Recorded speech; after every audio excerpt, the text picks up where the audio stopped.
Hey there, Rebel Nation. I'm your host, Cassie Soto, with some breaking news that 12 days after firing former head coach Marvin Menzies, UNLV athletic director Desiree Reed-Francois has announced that TJ Otzelberger, formerly of South Dakota State, will be taking over the Runnin' Rebels program. Joining me in studio to discuss the new hire is Rebels beat writer for the Las Vegas Review-Journal, Mark Anderson. Mark, pretty average regular day for you today? Pretty much. Yeah, pretty boring, Not a whole lot going on today. No, not a whole lot going on. So. Right. Well, Mark, I know you have quite a few things to say about this topic, but before I get to you, let's go ahead and bring in Las Vegas Review-Journal sports columnist Ed Graney for his insight. Ed? Yeah, hey, how you guys doing, Cassie, Mark? Interesting hire that Desiree Reed-Francois made for UNLV. I think it went down the lines of what she wanted. She wanted a mid-major head coach. I don't believe TJ would have been at the top of that list when the process started. He certainly wasn't at the top of available mid-major coaches, but he also comes with a nice background. He recruited well at Washington and Iowa State. He recruited a lot of guys who ended up being pros. He inherited most of the best players he had at South Dakota State, including Mike Daum, who was the best player ever in the Horizon League. So he really hasn't proven yet he can build a college program. I think based on resumes, Marvin Menzies actually had a better resume in that when he got to UNLV, and I would think Desiree Reed-Francois, having moved on from him, believes TJ can do a better job or win more at a higher level. We shall see. Obviously, I think immediately he needs to try to recruit back as many players as he can that are in the transfer portal. Given how he plays, very high-octane offense, a lot of three-pointers. The metrics say they shoot a ton of three-pointers. I would start with Amari Hardy and Joel Ntambwe. I think they might fit his system better than others in the transfer portal. So he has a huge job ahead of them, starting with trying to get some of these players to stay in this program.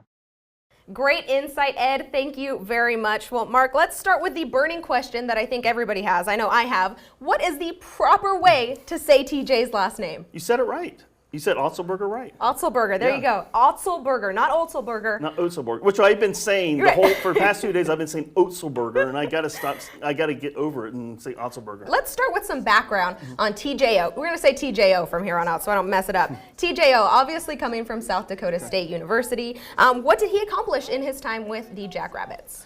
He won a lot. Went 70-33, 2 NCAA tournaments. They won the conference regular season title this season. Lost in the conference tournaments, they went to the NIT, and lost only by 6 at Texas. So they've had 3 really good years. He said Mike Daum, 3-time Horizon League Player of the Year. The only player in the country to average 25 points and 10 rebounds a game. So he's had some great success. And then before South Dakota State, he was known as a top recruiter at Iowa State and at Washington. How have UNLV fans responded to this hire? What have you seen? Are they excited? I know we were saying a really big name would have to bring people into the stadium or into the arena to watch games, but will he get fans excited for the upcoming UNLV season? Well, if they'd hired Mike Miller, I don't think there's a little question. He would have decided the fan base, and they would have had big crowds from the beginning. But I don't think you're going to see a noticeable jump in attendance. Maybe a little bit out of a curiosity factor early on to see what's this guy all about. Unless during this next month or two he hits a big in recruiting, then people get excited. My sense is fans may not be willing to jump back in, to rush out and buy season tickets. But I get the feeling they're kind of curious about him. Maybe they'll give him a chance. Maybe they'll come out to a couple extra games this next season. And then if he starts to win, then you'll see the crowds come back. And I don't think it's going to be take a big effort to make the crowds come back if you win. Right. If he can provide them hope, that's kind of what they're looking for now. Yeah, definitely. Well, once Marvin Menzies was fired, we did see just pretty much the whole roster say that they were going to put their name into the transfer portal. Who do you think TJO tries to bring back? Who do you think he needs to try to bring back? Well, it's interesting because I'm not sure this team really fits his style of play. Okay. But you don't want to start, with hardly anyone on the team. So 2-3 people on the team, right? So, you would hope for his sake maybe they keep Shakir Houston. Okay. Joel Ntambwe kind of fits this and shoots a lot of threes. So you would hope for his sake he can keep those types of players. Amari Hardy. I think Amari Hardy might be the most important player for him to keep. Yeah.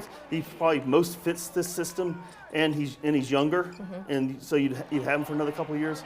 So if he can keep Amari Hardy, in fact, Amari's younger brother, of course, is a big-time recruit.